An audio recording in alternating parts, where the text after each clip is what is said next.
Hey everybody, it's Jason Blaha here, and I just stumbled across one of these bodybuilding.com articles yesterday, and I'm surprised because it's a slightly older article, but I saw it because it came through my Facebook feed, which means bodybuilding.com paid to promote it on social media, and it happened to come through my stream, so I'm going to talk about it, and we're going to laugh about the absurdity of it. So let me put on my +5 hat of weaponsmithing, work on skilling up my crafting a little bit, and let's talk about it. All right. It's titled The 6 Best Lat Exercises You're Not Doing. Now, let's just be honest here. Anyone who's noticed athletes, it doesn't matter whether we're talking about football players, power lifters, guys who just work out, or even you're talking about bodybuilders, a massive back isn't particularly hard to develop. And you sure as hell don't need 6 exercises to do it. In fact, I would say just doing heavy, hard work on various pulls or chin-ups or deadlifts is enough for most people to have a back that actually overshadows the rest of their physique. The back is really easy to develop for anyone who trains and pulls heavy poundages. Like I said, I don't care whether we're talking about barbell rows, weighted chin-ups, weighted pull-ups, or deadlifts, or any combination of the three. I've never seen anyone fail to develop a massive, thick back who incorporates heavy lifts and heavy workloads on these exercises. It just doesn't happen. Yet, this is what I'm talking about earlier. I did a video earlier talking about the basics, right? We're talking about the basics, and people seem to want to sell deviating from the basics. And that's the ironic thing. I mean, seriously. You ever seen anyone who's really strong on weighted pull-ups or weighted chin-ups and who can deadlift who doesn't have tremendous back development? No, of course not. Yet people would have you believe, who want to write articles like this, or personal trainers who will come and sell you stuff, that something else is the key, that you could do better than that. And the reality is, you very rarely see it. In fact, the people who incorporate the stuff they have here are very likely to end up with inferior back development because it is kind of just fluff. And they're being different just for the sake of being different with no actual benefits. So look at the 6 exercises that they have. If they say you're not doing, the best ones you're not doing, and as I put them, 6 back exercises you don't need. All right, the first one. Single arm long bar rows, which basically they're having you grab a barbell laying on the ground and do T-bar rows with one arm. With one arm, you're just going to pick it up and do T-bar rows. Well, why couldn't you just do it with 2 arms like a normal T-bar row? That's a very old school exercise. Why couldn't you just do standing barbell rows? Why can't you just grab the barbell and row? Why do we need to go and try to make some awkward looking exercise to where you try to row it with one arm and it's awkward and you're forced to end up using a lighter weight? The plates kind of get in the way. It's like I'm looking at the way they're performing the exercise, and the guy's torso is getting in the way because he's trying to do them with one arm and get a full range of motion, and the plates themselves are actually getting in the way. What this would actually do, you're making the exercise more difficult because the plates themselves are getting in the way and hitting your chest and everything, limiting your range of motion. It would just be easier and more effective to just do a normal barbell row. It's totally absurd. Totally absurd. And they're not even getting the big benefit to the T-bar row, which is, again, the fact that you can stretch at the bottom with a really tremendously heavy weight. Probably the only advantage the T-bar row has, because of the narrow grip usually, when people just grip a barbell or put a little handle on the end of a barbell to do it, is that you can get a really deep stretch with a heavy weight. Because of the way they're having to do this, you're actually not even going to be able to get the benefit of a T-bar rows. Totally absurd. Different for no reason other than to write an article. What do they have next? The decline dumbbell pullover. You know what? I think the pullover is one of the most overrated exercises of all time. I'll just call it like it is. I'm not saying they weren't really popular way back in the day. There's even some discussion of maybe pullovers helping with chest expansion for people who have small rib cages if they're young enough. But as far as it being a great back exercise, if you think about it, the pullover really doesn't give you anything that a chin-up doesn't give you. And I'm just going to say it. You don't see anyone ever say that when they discuss this exercise. It's like, well, it gives that stretch of the long head of the tricep, and you get that stretch in the lats. Yeah, but you get that from a chin-up if you pull from a dead hang. Just do full range of motion on chin-ups, and you get all the benefits of a dumbbell pullover, but you get better lat and better bicep development out of it. there's no real benefit to doing this other than to just do a fluffier exercise. Now, it could be argued that certain types of dumbbell pullovers done with deep breathing can also work the serratus muscles and stuff a little better. And, you know, if that's something that you want to work on, you have certain muscles of your core that maybe you want to try something new for, okay, fine. You can never have enough core development.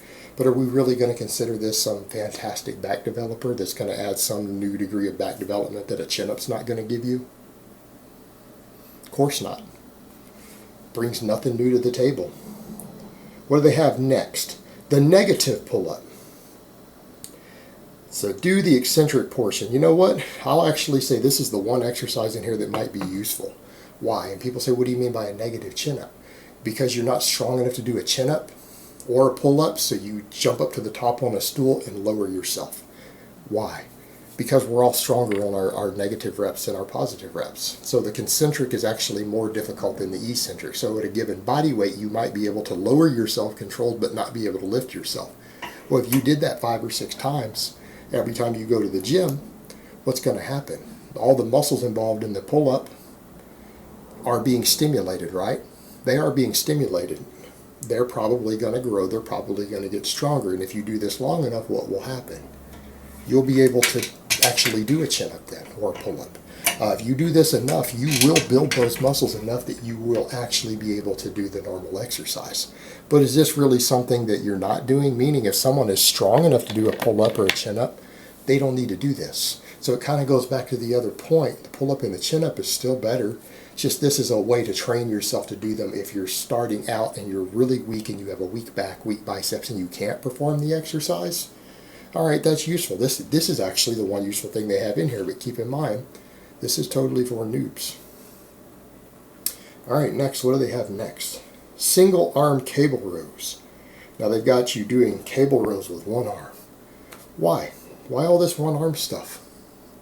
What's so difficult about using 2 arms? You can do more total tonnage and lift more weight if you use both arms on these pulling motions. Also, it's doubling the amount of time you're spending in the gym to do the same amount of work. I can understand for certain muscles like maybe biceps that you really need to balance things out, doing one arm at a time. Okay, I get that. But your back, big, powerful muscles of the back, these are big, heavy compounds. There's no need to do one-arm motions on big, heavy compounds. It just doubles the amount of time you're in the gym. Find a bigger exercise that works both sides. Again, people might argue that for certain imbalances, doing unilateral work might help because you're actually forcing yourself to do the full technique. But you know what? That can also usually be corrected just by using a better, cleaner form on your big barbell movements. So you need to keep that in mind. There's more than one solution here. And I personally am of the opinion that if you have a left to right imbalance in something like your back or your chest, these big muscles that get most of their work from doing big, heavy compound movements, it's because you're pulling or pushing the weight imbalanced. And you need to clean your technique up, check your ego at the door, do the exercise correctly, and that problem will actually sort itself out. Now, this one-arm stuff is another solution. But the problem is if you're still performing the other big exercises incorrectly, what's going to happen? You're still going to have the imbalance because you're just using an accessory movement to hopefully balance it back out. It may not work till you address the original cause, which is using piss poor technique and grinding too much and shifting to one side or another on your big movements. That's what's causing those imbalances to begin with. And these are only a Band-Aid fix for a bigger problem. Not saying they can't help, but understand what they are and understand the causes. Now, there's no real need for it. What do they have next? Kneeling isolation cable pull downs. It's where you're using the cable crossovers and pull down. So you're basically doing a weak sauce version of a chin-up or a pull-up, I suppose. You know who else promoted these? Sebastian Sunny and Ian McCarthy both promoted these in the past. They promoted these as the most amazing latissimus dorsi exercises, yet they were guys who struggled to build it back. Why? Because they focused on fluff like this because they were convinced that muscle fiber alignment with plane of motion actually was really important for muscle fiber stimulation. You know what? It really isn't that important. Workload is what matters. The more workload you subject a muscle to and keep within your maximum recoverable volume, the faster it'll grow. Little tiny details like muscle fiber alignment with angles and all that stuff, which is what these sort of exercises promote, quite frankly, I've never seen it build a significant amount of muscle mass on anyone. Raw workload is what builds muscle mass on you. Progressive overload, progressive workload. That's what does it. And you know what? These little fluff exercises like this to try to find some minor advantage, they sound good in theory, but I've never seen them produce results. And again, I've never seen anyone fail to develop a thick back from getting really strong on weighted pull-ups and chin-ups and really strong on deadlifts. I've never seen anyone fail to do so. So again, these little fluffy movements, you've got to ask, why? What's the point?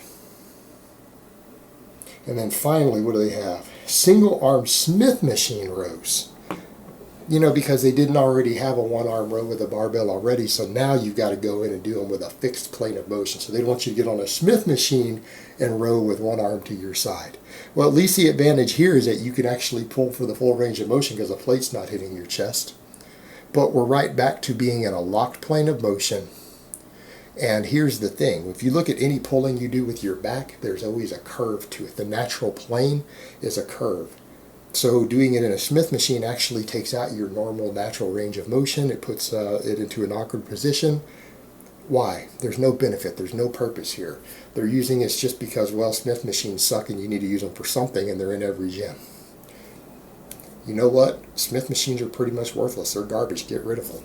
Again, another exercise, random, ridiculous exercise thrown in just for the sake of being different. You know what this kind of reminds me of? You guys remember when Dom from Bro Science did his thing showing that you could turn anything into a bicep exercise, including the leg curl machine, like he was doing biceps on it? That's basically what they're doing. It's like, oh, you can even do one-arm rows with a Smith machine to work your biceps and your back. This is just as ridiculous as that. It's almost a comedy piece. I would think it is a comedy piece other than they're clearly being serious.